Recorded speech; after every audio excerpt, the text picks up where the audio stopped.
कि हम यादव हैं, हमारा बाप बैठा है लखनऊ में, जिसको चाहे गोली मार दो, जिसका चाहे कर दो। क्यों समर्थन? मैं ना योगी जी का दिया खा रहा हूँ, ना अखिलेश यादव का दिया खा रहा हूँ। यहाँ बात इंसानियत की और ईमानदारी की है। मुसलमान नमक हराम नहीं है। क्या लगता है इनकाउंटर ही एकमात्र विकल्प है कानूनी प्रक्रिया से? बिल्कुल कर देना चाहिए। अगर ये सवाल कोई करता है कि भारतीय जनता पार्टी के पास इनकाउंटर ही एक विकल्प था, तो मैं पूछना चाहता हूँ मुस्लिम समाज के लोगों से, अखिलेश यादव अपने आप को पटक कर रह जाए, मुसलमान करके वो मर भी जाएंगे तो हमें फर्क नहीं पड़ने वाला है। मुस्लिम समाज अब उनको पूछने नहीं वाला है। अखिलेश यादव की सरकार बनती है तो यादव गुंडा समाज हो जाता है कि हम यादव हैं, हमारा बाप बैठा है लखनऊ में, जिसको चाहे गोली मार दो, जिसका चाहे रेप कर दो। अखिलेश यादव कहाँ रहते हैं? 8 साल 10 साल का बच्चा जाता है थाने पर, चौकी इंचार्ज इंस्पेक्टर से तौ में बात करके आता है। माननीय महाराज जी की सरकार में दिखा दिया प्रशासन से कोई भी एक कार्यकर्ता बदतमीजी करता दिखाई दिया हो आपको? यहाँ के कार्यकर्ता हम लोग भी हो के भारतीय जनता पार्टी से जुड़े हुए, हम लोग कभी चौकी थाने नहीं जाकर बोलते हैं कि इंस्पेक्टर साहब छोड़ दीजिए, अपराध किया है तो सजा मिलेगी, चाहे वो किसी जाति धर्म का होगा, चाहे वो हिंदू होगा, मुस्लिम होगा, सिख होगा, ईसाई होगा। अगर वो दांत उत्पात करेगा तो मिट्टी में मिलने का काम भारतीय जनता पार्टी करेगी, मिलाने का काम। अखिलेश यादव ने यह भी बयान दिया था कि यदि वहां पर मंदिर की जगह पर हॉस्पिटल बन गया होता, वहां एम्स बन गया होता, यूनिवर्सिटी बन गई होती, कॉलेज बन गया होता, तो सभी धर्मों के यानी सर्वधर्म के लोग जाते। आप तो मुस्लिम समाज से आते हैं, आपको उनका समर्थन करना चाहिए था। मैं क्यों समर्थन करूं? उनका दिया खाता हूं। क्यों समर्थन? मैं ना योगी जी का दिया खा रहा हूं, ना अखिलेश यादव का दिया खा रहा हूं। यहाँ बात इंसानियत की और ईमानदारी की है। मुसलमान नमक हराम नहीं है। हम जैसे मुसलमान तो नमक हराम नहीं है और अखिलेश यादव के गुलाम है। अखिलेश यादव के कहने पे मैं जीऊंगा क्या? अखिलेश यादव कहेंगे रात को दिन है तो मैं दिन मानूंगा क्या? क्यों हॉस्पिटल बनेगा? किसी आस्था से खिलवाड़ करने पहले के लोग अगर कर गए हैं, अगर उसकी सुधार आज हो रही है। मैं अगर पूछ लूँ हिंदू समाज से, उनके घर के बगल में मंदिर है, कितनी बार पूजा करता है भाई? मुसलमान से पूछ लो उसके बगल में मस्जिद, तो कोई मुसलमान बता दे, कोई भी मुस्लिम समाज का बंदा बता दे कि परमानेंट 5 टाइम वो नमाज पढ़ता हूँ। मैं खुद नहीं पढ़ता हूँ। अयोध्या जाएंगे नमाज पढ़ने, अयोध्या जाएंगे मंदिर में पूजा करने। लोकल जो है वहाँ के तो क्या बन गया? अगर अयोध्या टेम्पल बन गया है तो क्या वहाँ मुस्लिम समाज नहीं जा रहा है? मुझे आप बताओ, मुस्लिम के लोग नहीं जा रहे हैं? या अयोध्या में मुसलमानों ने दुकान नहीं खोली है, वहाँ पर 2 पैसा नहीं कमा रहे, रोजगार नहीं बढ़ा है?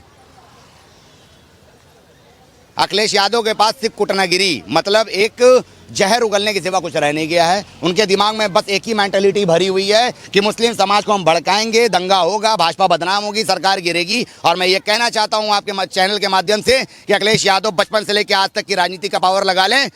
2027 के चुनाव में बहुजन समाज पार्टी के जैसा सुपाड़ा साफ करने की इस उत्तर प्रदेश की जनता काम करेगी। सूर्या चौहान की घटना का हमने जिक्र किया। सूर्या चौहान की जो हत्या हुई उसमें 5 मुस्लिम युवकों ने मिलकर हत्या की बकरीद के दिन, जैसा कि पाक दिन माना जाता है, तो इस पर क्या कहना चाहेंगे आप? मैं तो ये कहना चाहूँगा उत्तर प्रदेश सरकार को कि फालतू में बैठाल के जेल में बंद कर रखी है। 5 का इनकाउंटर कर देना चाहिए तुरंत। क्या लगता है इनकाउंटर ही एकमात्र विकल्प है कानूनी प्रक्रिया से? बिल्कुल कर देना चाहिए। ऐसे लोगों को खत्म नहीं कर देना चाहिए, क्योंकि उस 5 लोगों की वजह से पूरा मुस्लिम समाज और पूरे कौम पर दाग लगा है और पूरे त्योहार पर दाग लगा है। ऐसे लोगों को खत्म कर देना, नाबूद कर देना चाहिए। ना साले वो दोबारा रहेंगे और ना ही कभी इस तरीका का विरोध होगा। क्या लगता है क्यों मारा भाई? क्यों मारा उसको? बताया था तो क्यों त्योहार के दिन मारा? मेरी लड़ाई इस बात की है, मारना तो त्योहार के दिन क्यों मारा? त्योहार का दिन क्यों चिन्हित किया? कुर्बानी का दिन क्यों चिन्हित किया उसने? किस लिए किया? 5 को मिट्टी में मिला देना चाहिए। आपको लगता है कि एकमात्र यही विकल्प है? बिल्कुल यही विकल्प ऐसे लोगों के लिए है ही है। या तो उम्र कैद की सजा दे देनी चाहिए, उम्र कैद दे दो, वो अपनी जिंदगी ना जी पाए फिर दोबारा। किसी के गोद का माँ का लाल छीना है आपने, क्यों छीना भाई? कौन सी गुनाह उसने इतनी बड़ी कर दी थी तुम्हारे पास? अगर आप कह रहे हो कि इनकाउंटर भी एक विकल्प है, अगर उसने कोई गलती किया था तो क्या उसकी हत्या ही एक विकल्प थी? उसकी हत्या ही एक विकल्प थी? क्या उसको 4 थप्पड़ मारकर नहीं छोड़ा जा सकता था? क्या उसको जान से मारना ही विकल्प था?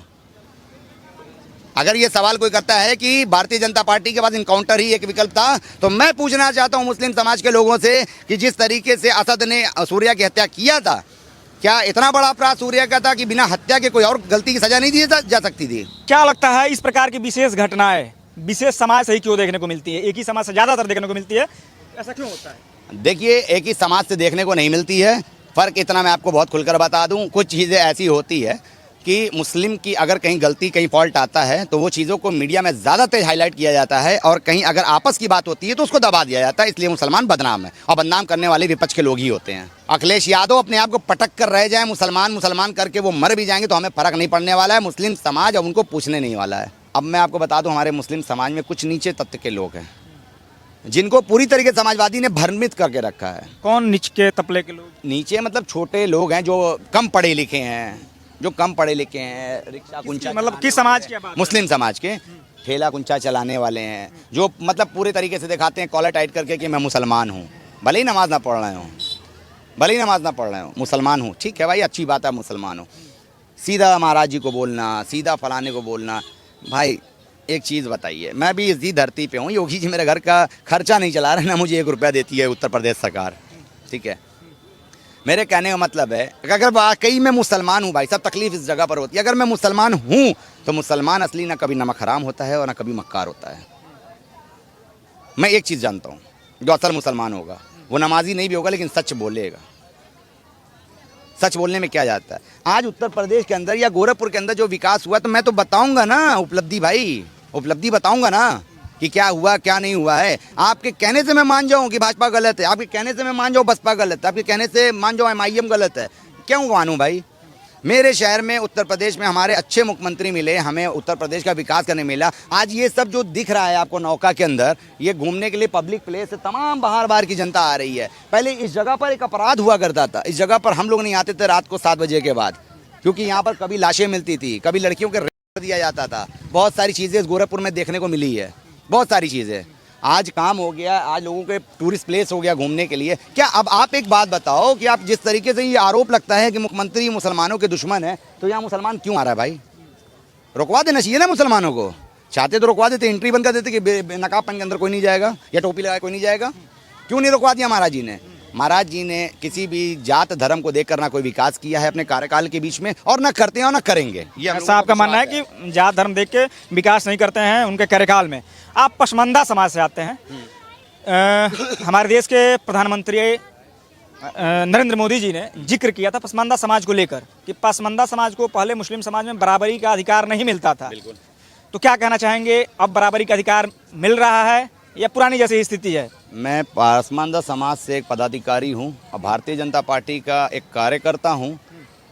मैं आपको बता दूँ, पसमानदा समाज जिस तरीके से पहले इग्नोर किया जाता था, जिस तरीके से मतलब एक साइड में उठाकर रख दिया जाए, कोई पूछने वाला नहीं होता था, कोई जांचने वाला नहीं। आज माननीय आदरणीय नरेंद्र मोदी जी के नेतृत्व में जो पसमानदा अखिल भारतीय पसमानदा मुस्लिम मंच का एक नाम दिया गया दिल्ली की सरजमी से, तो आज वही उतना बहुत काफ़ी है। जो पसमानदा समाज को बहुत सारी बेनिफिट हुए हैं, पसमानदा समाज के बहुत सारे बिल माफ़ हुए हैं, पसमानदा समाज को बहुत सारी व्यवस्था दी गई। आज पसमानदा समाज बहुत खुशहाल चल रहा है।